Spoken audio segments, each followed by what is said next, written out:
Sebelumnya di Cerita Militer. Seperti yang sering kita lihat, bagaimana tindakan-tindakan brutal sadis dari OPM ini terhadap tenaga kerja kesehatan, terhadap guru, pembangunan jalan dulu.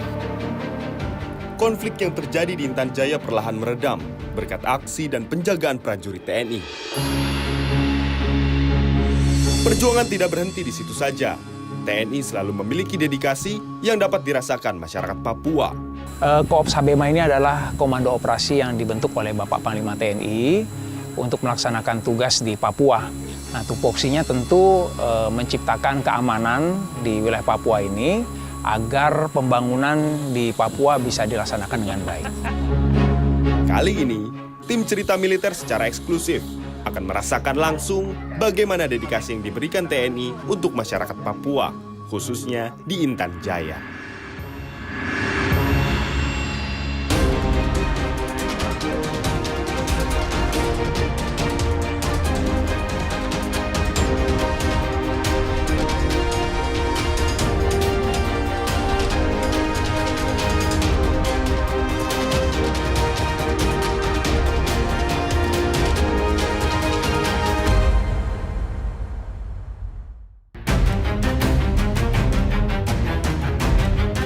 Selamat datang kembali di Intan Jaya, salah satu kabupaten di Provinsi Papua Tengah yang termasuk ke dalam zona hitam konflik bersenjata.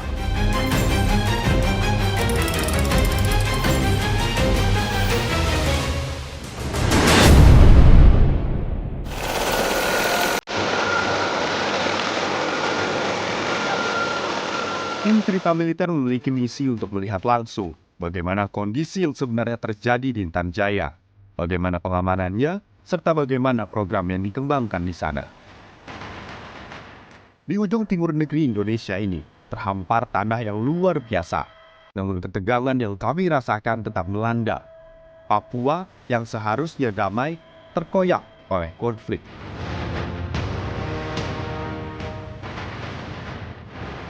Mengisahkan sebuah cerita tentang keberanian dan ketabahan di tanah Intan Jaya. Sampai di Intan Jaya, tim Cerita Militer mendarat di Bandara Bilogai, satu-satunya pintu masuk ke daerah Intan Jaya. Kami harus mengamankan diri kami sendiri. Sampai di Intan Jaya, pengamanan sudah cukup ketat. Kita turun dari helikopter, disambut oleh teman-teman dari TNI Angkatan Darat dan Angkatan Udara dan Angkatan Laut juga. Lalu kita langsung dikasih rompi keselamatan atau rompi anti peluru, juga helm untuk safety first di sana. Kalau dibilang deg-degan, deg-degan. Ya, karena ini pertama kali, jadi, oh ternyata gini ya. Oh, kalau kita masuk ke daerah konflik, secara pengamanan seketat ini ya, sampai harus turun dari helikopter, kita nunduk, dipegangin pundaknya sama TNI, dituntun sampai kita ke tempat di mana kita dipersiapkan untuk memakai rompi sama helm.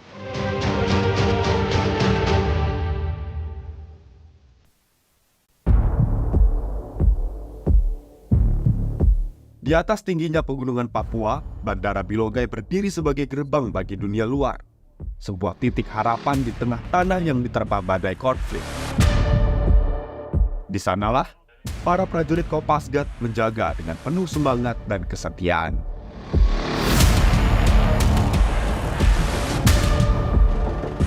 Tugas menjaga Kabupaten Intan Jaya bukan sekedar pekerjaan, melainkan panggilan jiwa, sebuah kewajiban utama yang diemban dengan penuh cinta dan keberanian. Begitu juga dengan Komando Rayon Militer 1705 Sugapa. Satuan ini bertugas sebagai pelaksana operasional dan merupakan unit terdepan dalam menjaga keamanan dan stabilitas.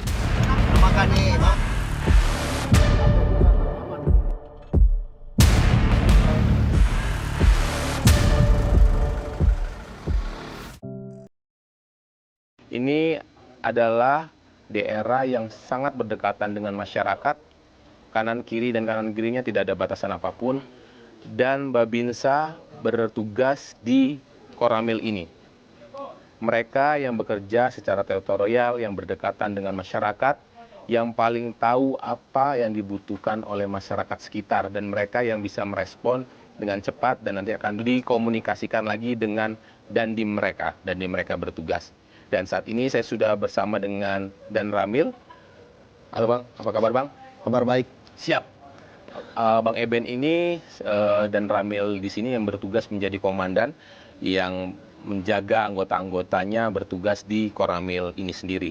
Bagaimana sih Bang peranan Abang bertugas dan berdinas di daerah Sugapa ini yang kita tahu ini adalah zona hitam ya Bang ya? Ya, Betul Bang? betul. Bagaimana Bang cara Abang berdekatan dengan masyarakat? Langkah yang kami ambil pertama-pertama itu kami mendekatkan diri kepada masyarakat. Apa kebutuhan mereka, apa keperluan mereka. Kalau bisa kita bantu, kita bantu. Jadi kita sering sosialisasi kepada masyarakat. Kita membuka, datang ke sini, kita menjalin hubungan keluarga kepada masyarakat. Oke. Supaya mereka beranggap kami ada di sini bukan menjadi musuh mereka, tapi menjadi keluarga mereka. Yang terjadi di Komopa beberapa hari yang lalu itu sempat saya sudah sampaikan kepada anggota semua. Itu bahan pelajaran atau tolak ukur kita ke belakang. Iya. Semoga kedepannya jangan terjadi sama kami di sini. Makanya saya sering bicara sama anggota, selalu waspada, berjalan tidak boleh sendiri, Iya. harus body system, dan kalau misalnya situasi bagaimana itu harus kembali cepat ke Koramil. Dan kita mengutamakan yang kita perhatikan pertama, saya selalu menanamkan kepada anggota saya, yang kita pikirkan pertama itu kita punya keluarga, Iya, punya keluarga. Jangan kita mengandalkan diri kita bahwa kita tentara, kita hebat, jangan. Iya. Bahwa kita punya keluarga, dan itu yang harus anggota camkan seperti kayak gitu. Sering kami panggil kepala-kepala kampung dari kampung binaan kami, kita menanyakan kau punya kebutuhan apa, keperluan apa. Kalau kita bisa bantu, kita bantu. Pasti kan ada program-program yang khusus untuk berdekatan dengan masyarakat. Program apa yang sudah Abang lakukan di tempat ini yang bisa menunjang dan menjawab kebutuhan-kebutuhan dari masyarakat? Program apa aja Bang? Seperti perkebunan. Jadi di kampung di bawah ini, masyarakat ada berkebun, kadang kita bantu, kita dukung keperluan mereka apa. Kadang juga air yang dari Habema juga yang kemarin untuk mengalirkan ke sumber-sumber ke perkampungan seperti kayak gitu Pak. Iya, jadi air itu yang dimaksud sama Abang itu ada manunggal air. Manunggal air. Ya, yang dicetuskan oleh kasat kita Bapak Maruli Simanjuntak, Ya, Bapak betul. ya. Jadi dari pos itu akan dibentuk sebuah sumur bor atau sumur resapan. Ya. Jadi masyarakat terdekat dari Koramil ini tidak perlu jauh-jauh ke satu pusat, tapi udah banyak titik-titiknya Bang ya. Banyak titik. Ya, jadi kan emang sangat dibutuhkan juga air bersih untuk menunjang kesehatan.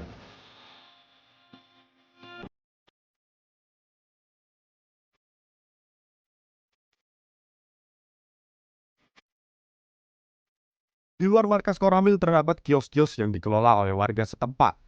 Tentu kios-kios ini dibina serta dijaga oleh TNI demi kelancaran transaksi yang mereka miliki.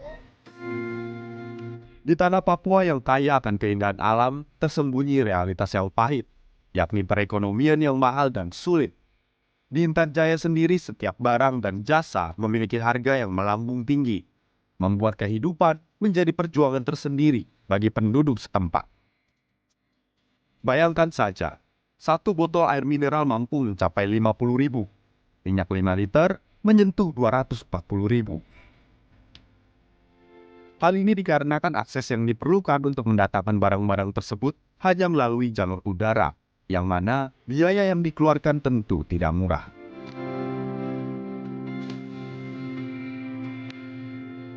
Oleh karena itu, untuk membantu perekonomian masyarakat Intan Jaya, TNI memiliki program-program pertanian, perikanan, serta manunggal air untuk mempermudah kehidupan mereka.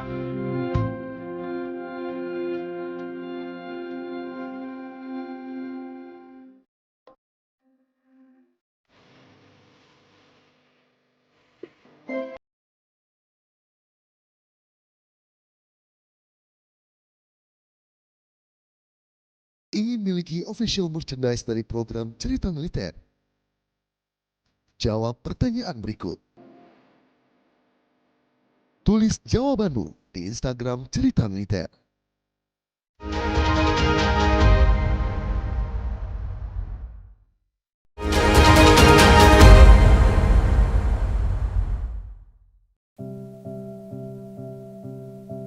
Program berkelanjutan yang dicanangkan oleh TNI untuk masyarakat Intan Jaya tidak hanya penting, tetapi juga krusial dalam menjaga keseimbangan ekonomi dan kelangsungan sumber daya.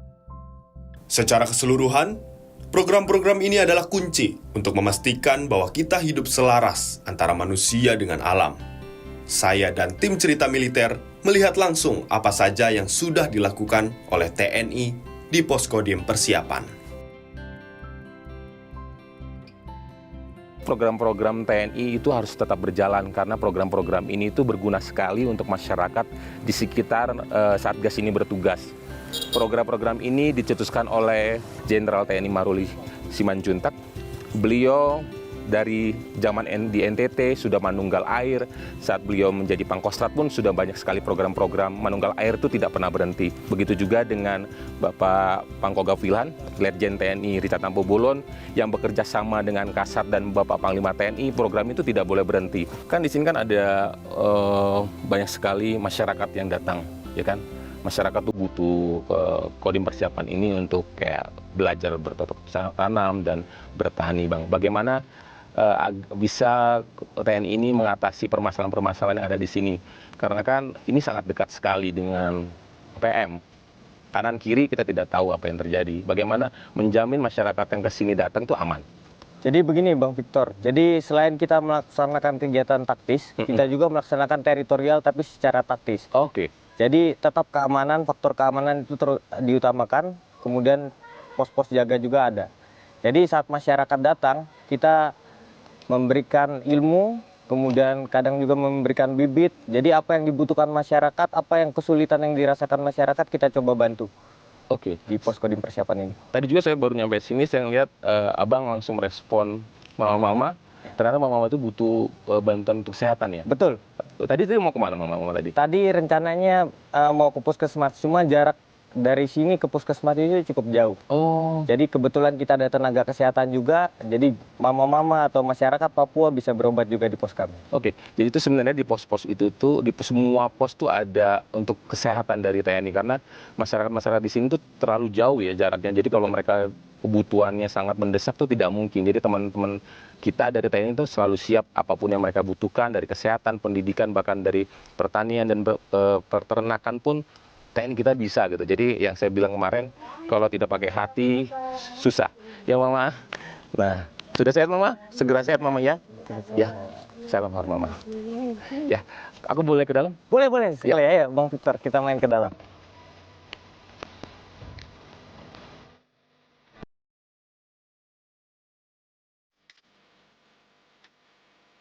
Oke, jadi Bang Victor ini salah satu bentuk pelayanan dasar kita kepada masyarakat Papua. Pelayanan ini maksudnya seperti apa Bang? Pelayanan dasar itu antara lain memberikan pendidikan, kemudian tadi pakaian, gizi makanan, juga bibit. Oh, banyak pelayanan dasar yang kita. Kalau ini kan yang rumah pintar tadi yang Abang jelaskan ya. Berarti kalau anak-anak sekolah itu setelah mereka pulang dari teman-teman anggota sini yang mengajarkan mereka? Betul. Berarti kita pembelajaran tambahan? Betul. Oh. Terutama ke wawasan kebangsaan. Agak Ramai sekali. Selalu ramai. Ya, karena kita kadang ngasih hadiah berupa permen dan lain-lain yang disukai anak-anak. Oke, berarti emang menarik. TNI juga saat kita masih di kesatuan kita dibekali untuk hal-hal untuk pengajaran buat anak-anak. Betul. Kegiatan TER itu kita sudah diajarkan. Jadi saat sampai di sini kita tidak bingung lagi. Oke. Kita boleh ada apa lagi? Kita lihat ke Sumur Bor. Sumur Bor. Di mana program Bapak Kasat TNI Manunggal Air. Sumur Dharma Putra, program dari Bapak Kasat kita. Emang kalau di sini tuh untuk sistem mendapatkan airnya susah atau apa karena mengambilkan alatnya tuh harus ke Timika dibawa ke sini atau gimana sih Bang sistemnya? Jadi sebenarnya masyarakat sini itu lebih banyak menggunakan air tada hujan. Oh. Kalau musim kemarau, jadi masyarakat kesulitan. Iya juga. Untuk itu TNI Manunggal Air ini sangat membantu masyarakat. Ini datang dari keresahan masyarakat sendiri. Oke. Jadi solusi dari Bapak Kasat untuk mengatasi masalah-masalah yang ada di masyarakat Papua. Oh iya sih kemarin saya juga ngeliat di pos Mamba kalau kita tuh menampung air hujan. Emang sih kalau permasalahan saat kemarau, ya kalau nggak ada sumur atau apapun ya nggak bisa dapat air kan. Betul. Kalau yang ini tuh bisa berapa banyak air yang didapatkan untuk orang masyarakat? Ini banyak air yang didapat karena ini air resapan cukup dalam, kemudian nanti akan dialirkan ke masyarakat yang membutuhkan. Oh, berarti masyarakat Termasuk itu di depan juga. masyarakat nggak ke sini, berarti hanya dialirkan saja gitu Betul. sistemnya. Iya. Sumurnya di sini tapi pipa-pipanya sudah alir ke masyarakat. Itu pipa itu juga dari TNI juga yang bangun? Betul, dari TNI, dari program Bapak Kasat sendiri. Oh, jadi ini air ini hanya sumber mata airnya saja atau penampungan air saja, terus sudah dibuat pipa-pipa biar masyarakat itu tidak perlu ke sini. Siap. Jadi masyarakat sudah tahu ya tempat pipa-pipa tersebut.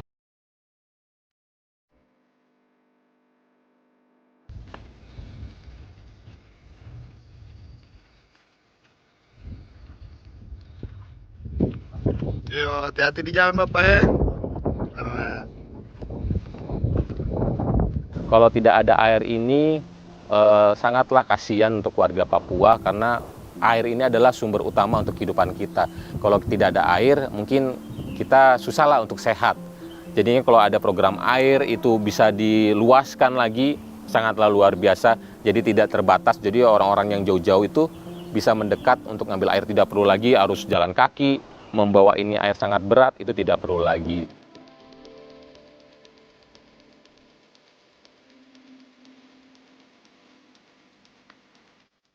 Ini bisa dikonsumsi sama anggota saja atau dijual juga? Bukan, kita tidak dijual tapi dikasih ke masyarakat juga. Wow. Jadi kita saling berbagi di sini.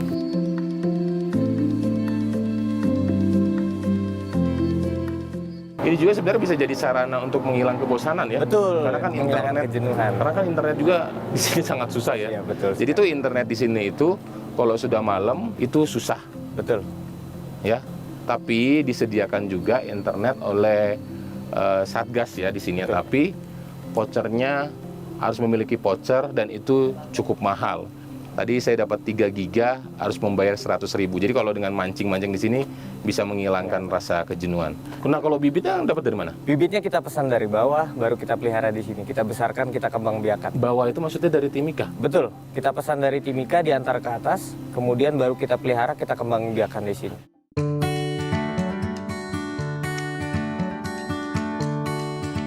Jadi ini termasuk salah satu daripada perkebunan kita. Oke. Jadi sebenarnya kita itu punya program integrated farming, Oh. di mana programnya Bapak Kasat itu mendukung program kami.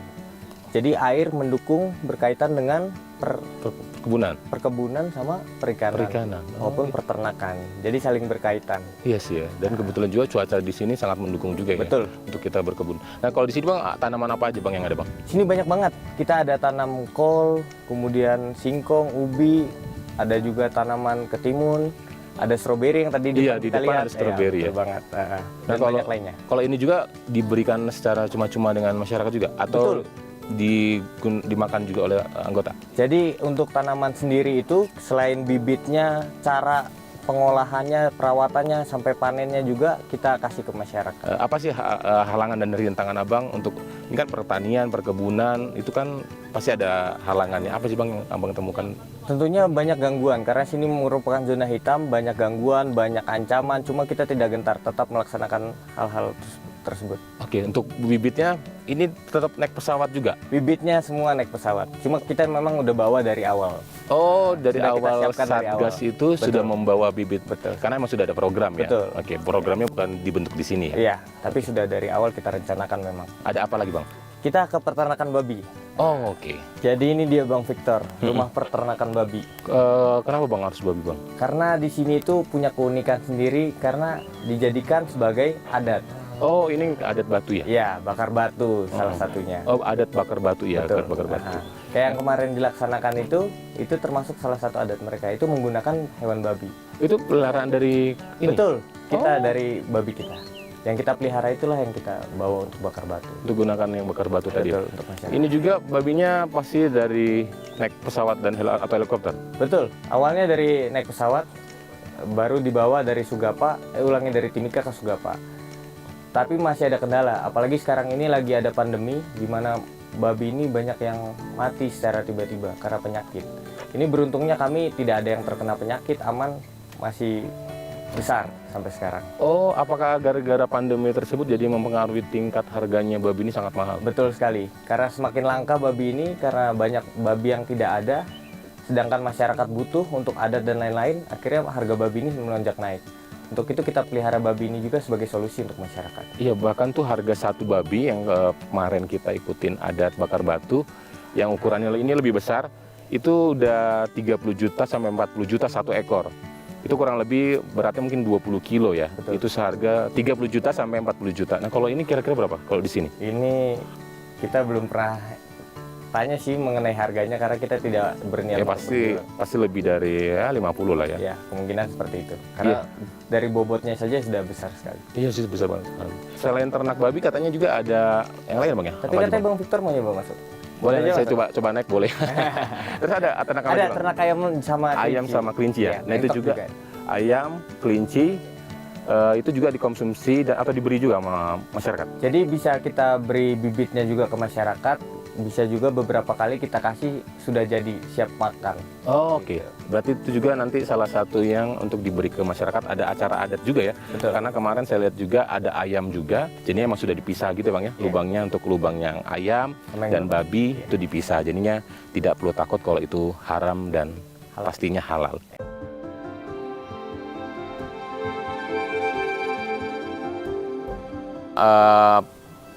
Semua hewan-hewan ini bisa dikonsumsi saat masa-masa yang mereka butuhkan. Jadi kan kayak kelinci juga saat ini kan bisa dikonsumsi. Jadinya menurut saya ini hal yang besar, tetapi harus didukung juga dengan pelatihan-pelatihan yang baik karena virus itu bisa menyerang hewan-hewan tersebut. Kami melaksanakan kegiatan administrasi taktis, yaitu memasak, adapun juga kita ada kegiatan ibadah, dan juga kegiatan bersosialisasi dengan masyarakat. Ingin miliki official merchandise dari program Cerita Militer? Jawab pertanyaan berikut. Tulis jawabanmu di Instagram Cerita Militer.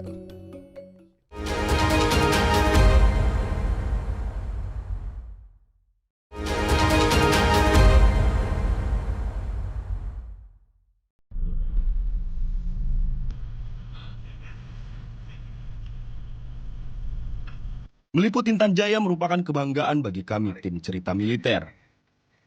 Terlebih, kami berkesempatan untuk dapat mengunjungi pos-pos penjagaan yang ada di Sugapa, Intan Jaya. Salah satunya adalah pos Bilogai. Pos penjagaan Bilogai terletak di ketinggian sekitar 2.400 mdpl dan menjadi pos yang tertinggi yang ada di Sugapa.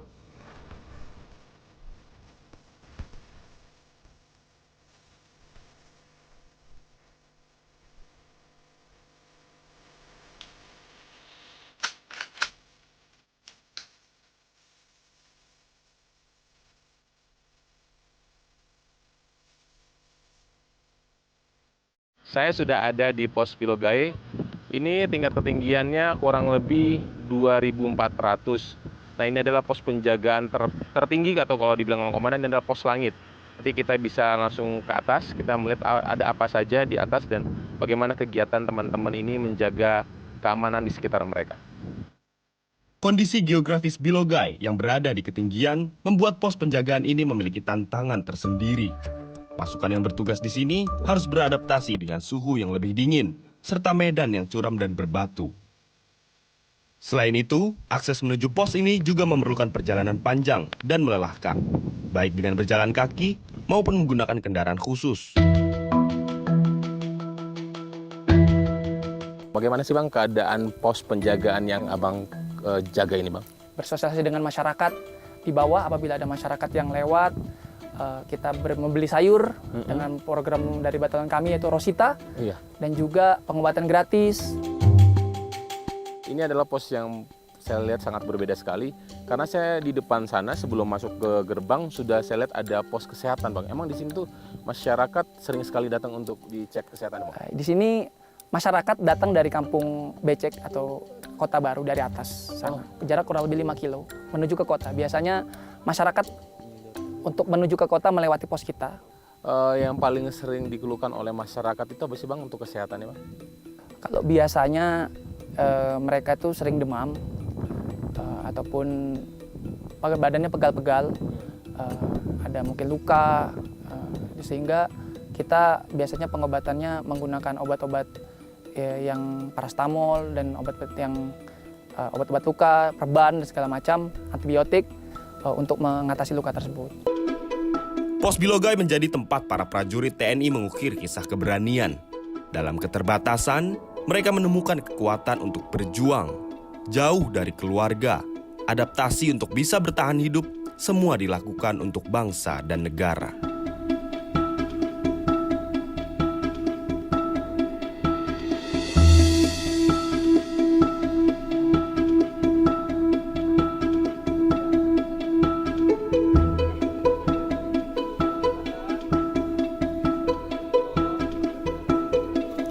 Tidak hanya fokus untuk menjaga, prajurit TNI juga memiliki peran penting untuk menciptakan situasi yang damai dengan masyarakat. Tentunya dengan berinteraksi langsung bersama warga lokal Papua. Interaksi dengan masyarakat adalah senjata yang ampuh untuk menjaga hubungan yang baik. Dalam dinamika kehidupan sehari-hari, membangun dan memelihara hubungan yang harmonis merupakan kunci untuk menciptakan lingkungan yang kondusif dan produktif. Interaksi ini tidak hanya terbatas pada percakapan biasa, tetapi mencakup berbagai bentuk komunikasi yang saling menguntungkan.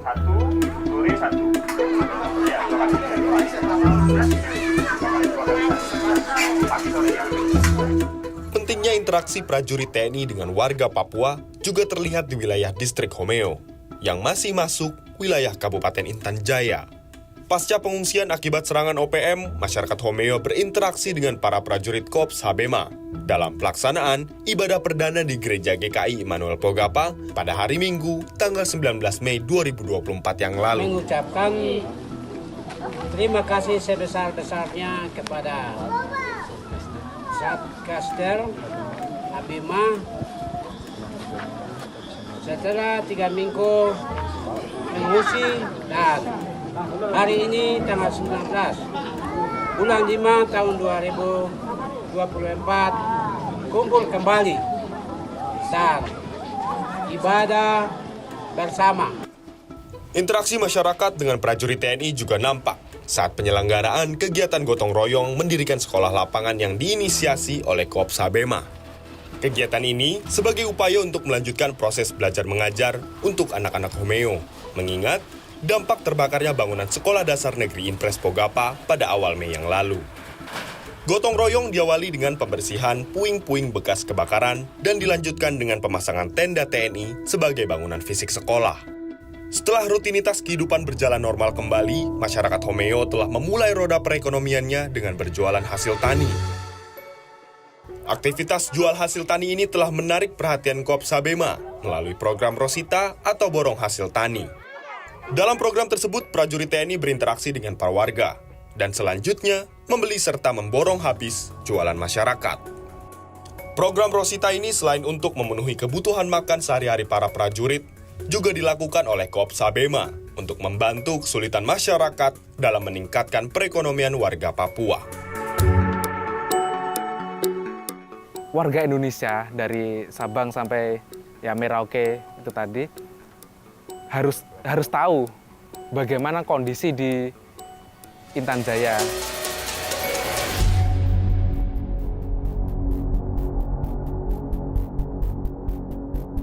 Ini merupakan kesempatan bagi saya sebagai seorang prajurit bisa hadir di daerah operasi, apalagi utamanya di daerah Satgas Pamtas Mobile. Dengan saya bisa bertugas di daerah rawan, saya belajar dan juga saya mendapat pengalaman lebih dibanding rekan-rekan saya yang belum pernah bertugas untuk mengetahui kondisi kerawanan maupun hal-hal menonjol yang ada di Papua, utamanya di daerah Intan Jaya. Dan pengalaman itu sebagai bekal saya ke depan untuk saya memimpin anggota-anggota saya, memimpin satuan untuk bisa menyesuaikan dengan tugas yang diberikan oleh komandan. Dan setelah itu saya tergugah. Dengan dorongan orang tua saya bercita-cita menjadi seorang tentara. Kalau di Intan Jaya ini ya, masalah utamanya itu tentang kurang lebih higienitas. ingin miliki official merchandise dari program Cerita Militer? Jawab pertanyaan berikut. Tulis jawabanmu di Instagram Cerita Militer.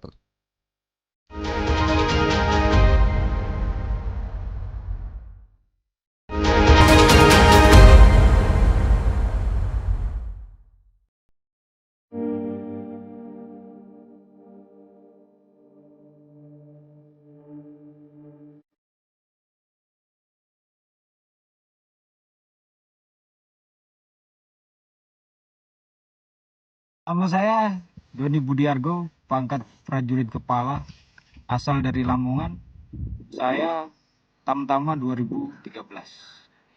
Dulu saya waktu kecil SMP, SMA, saya lihat ada tetangga saya itu tentara, dia gagah pakai baju loreng, naik motor besar kemana-mana.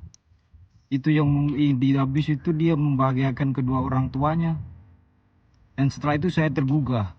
Dengan dorongan orang tua saya bercita-cita menjadi seorang tentara agar bisa mengabdi pada bangsa dan negara dan membuat bangga orang tua saya. Sudah kurang lebih 10 tahun dari 2013. Ini merupakan pengalaman tugas yang keempat kali dalam diri saya. Yang pertama 2015 di Papua, yang kedua di Poso 2019, 2021 kembali ke Poso, dan 2024 di Intan Jaya. Dari pengalaman tugas yang keempat kali ini, tugas di Intan Jaya merupakan suatu kenangan tersendiri bagi saya. Saya berangkat dari asrama, menerima sprint untuk pratugas di Situ Lembang, meninggalkan istri saya ngambil 7 bulan.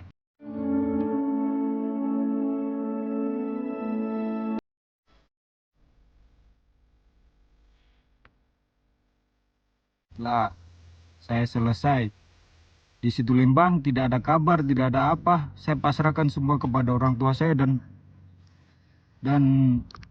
Tuhan Yang Maha Esa. Kemudian saya diberangkatkan di Intan Jaya. Baru 4 hari di Intan Jaya, tepat di hari Jumat, pukul 11, tepat sebelum adzan Jumat berkumandang, anak saya lahir. Dan nama sudah saya siapkan.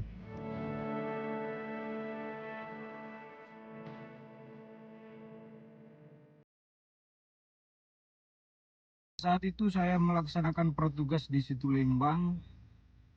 Saya terkesan sekali dengan nama Habema yang berarti luas. Brigjen TNI Luki berkata pada saat paparan nama Habema, dan pada saat itu saya mengenang pada saat pratugas Habema, di sela-sela kegiatan pratugas yang cukup lelah, saya berpikir sebelum tidur, Habema. Kira-kira artinya ini sangat bagus. Makanya anak saya beri nama Arkana Reksa Habema, supaya kelak harus berhasil maksimal.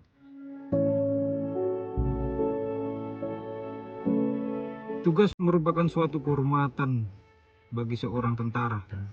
Apapun kondisinya yang dihadapkan keluarga kita, orang tua kita,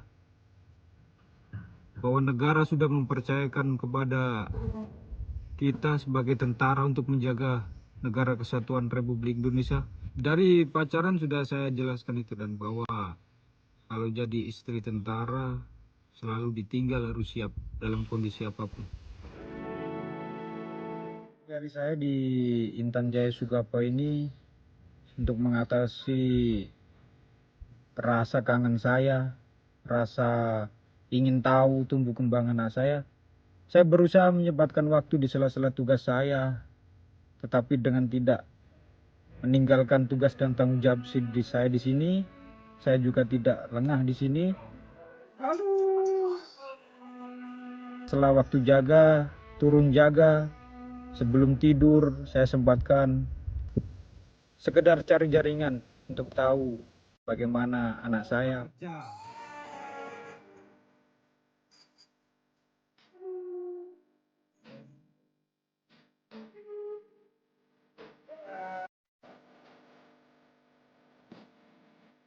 Bima sehat.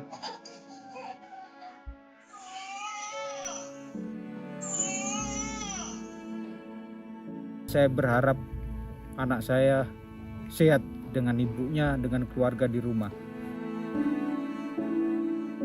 Sebetulnya bersedih, tapi karena sudah tugas dan tanggung jawab saya memakai baju loreng, saya makan dari baju loreng, maka saya siap meninggalkan garis belakang demi tugas negara.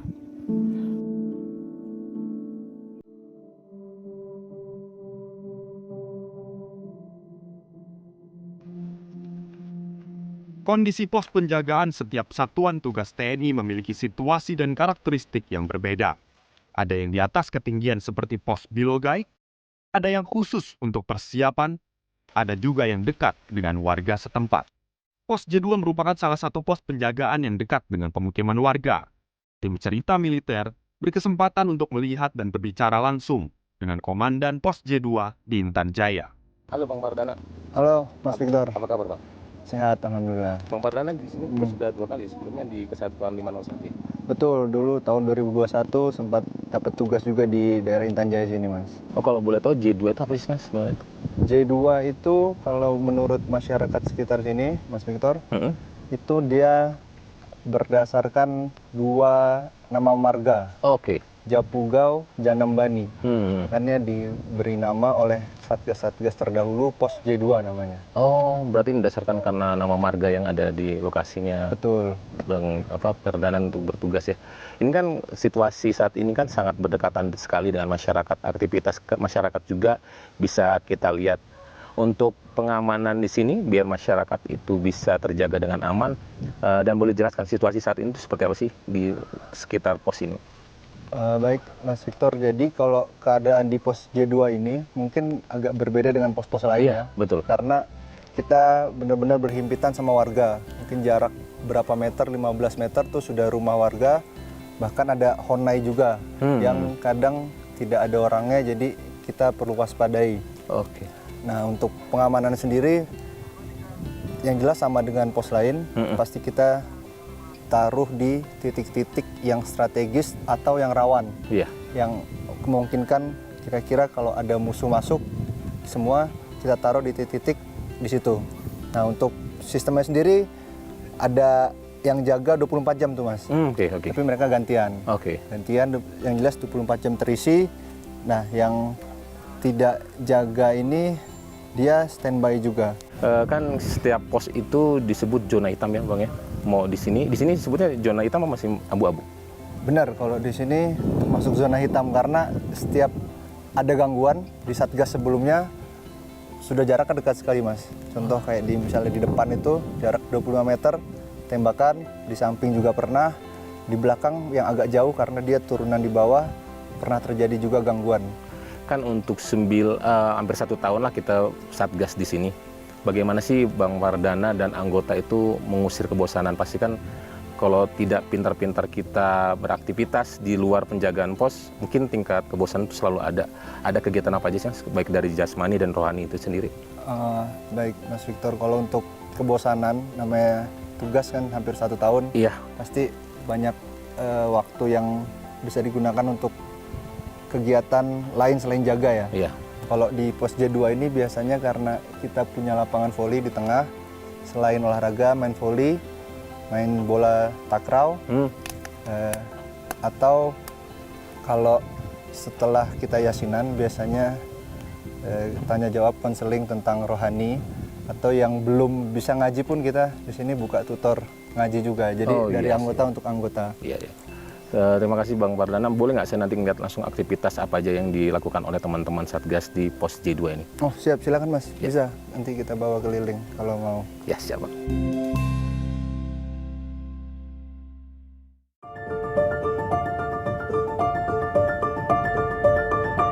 Posisi yang dekat dengan warga memiliki resiko lebih besar yang dapat dialami oleh prajurit TNI yang berjaga. Pos J2 pernah diserang oleh Organisasi Papua Merdeka (OPM) dengan senjata laras panjang dan memberikan bekas yang dijadikan pelajaran oleh kesatuan yang berjaga. Insiden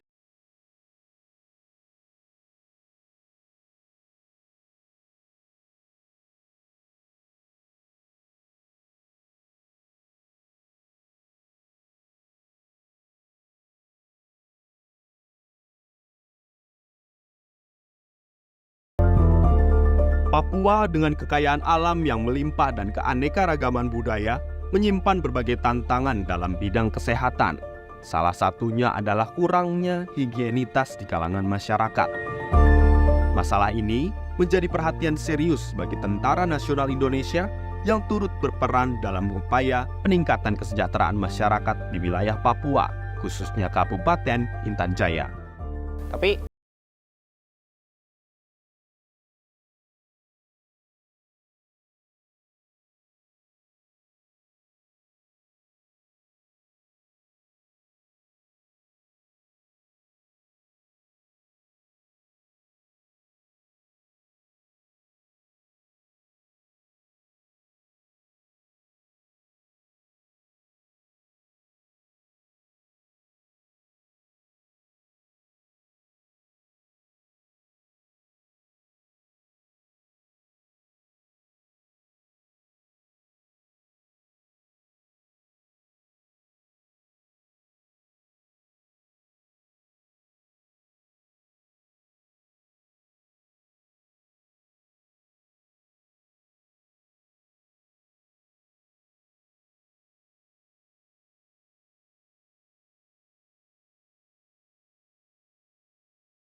kan untuk setiap pos yang nggak hanya di pos Kotis Mamba ini, baik di setiap pos juga kita selalu menyampaikan kalau ada masyarakat yang datang kita selalu aja, terutama seperti tadi contoh ya, contohnya tadi dia kena apa yang ibunya tadi itu kena luka bakar ya, lepuh gara-gara kena panci panas.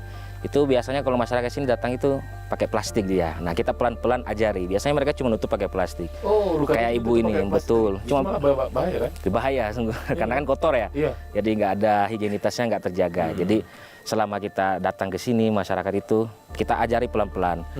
Kita ajari pelan-pelan, bilang higienitas itu penting. Jadi kita layani mereka selayaknya keluarga kita sendiri. Jadi mereka akan senang gitu kalau kita yang layani. Contohnya tadi kayak Ibu Malio itu udah berapa kali dia sering berobat, termasuk anaknya, keluarganya atau masyarakat di sini. Mereka selalu kita layani dengan sepenuh hati lah. Tadi seperti yang saya bilang, dengan kita anggap keluarga sendiri.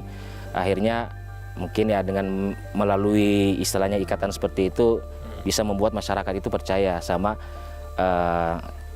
orang-orang TNI yang ada di wilayah sini, nggak hanya di pos ini, cuman di pos semuanya pun seperti itu, kan kita ajarkan seperti itu. Terima kasih dokter.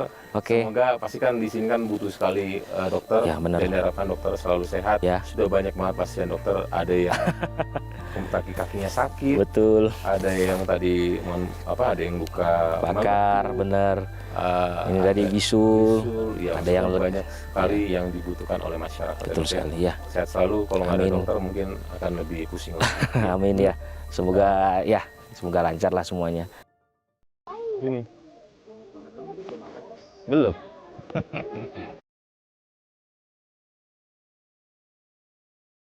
Dalam upaya mewujudkan harapan, Tentara Nasional Indonesia hadir sebagai mitra yang setia.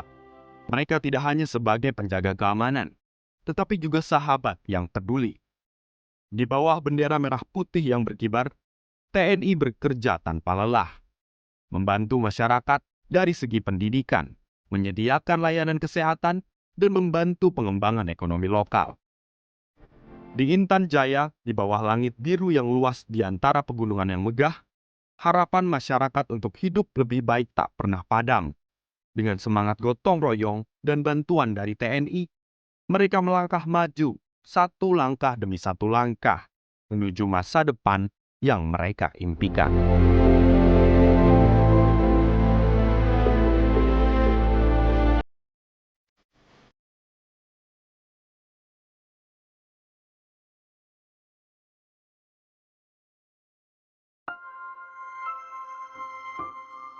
Saya lahir di Papua.